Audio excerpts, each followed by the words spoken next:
आज आपण hair ट्रान्सप्लांटच्या risk आणि बेनिफिट बद्दल बोलू. सर्वात आधी बेनिफिट. सगळ्यात महत्त्वाचा बेनिफिट म्हणजे हेअर ट्रान्सप्लांट हे एक परमनंट सोल्युशन आहे. भरपूर सारे टेम्पररी सोल्युशन्स आपल्याला मार्केटमध्ये अवेलेबल आहे, जसे की विग्स. पण विग्स जो आहे हा टेम्पररी सोल्युशन आहे. या अगेन्स्ट हेअर ट्रान्सप्लांटमुळे जे तुम्हाला हेअर्स येतात, जी डेन्सिटी मिळते, हे एक परमनंट सोल्युशन आहे.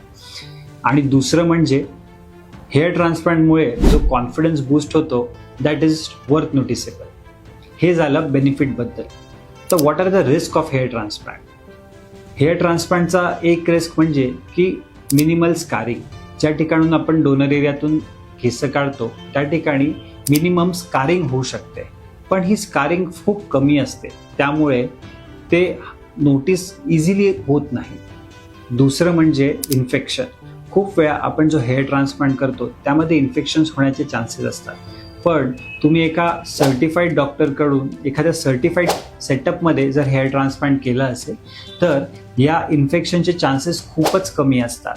आणि तुम्हाला जर तुम्ही डॉक्टरांचे जे व्यवस्थित प्रोटोकॉल्स आहेत, त्यांनी दिलेले इन्स्ट्रक्शन्स आहेत, ते व्यवस्थित फॉलो केले तर इन्फेक्शनचे चान्सेस हे नाही म्हणून असतात.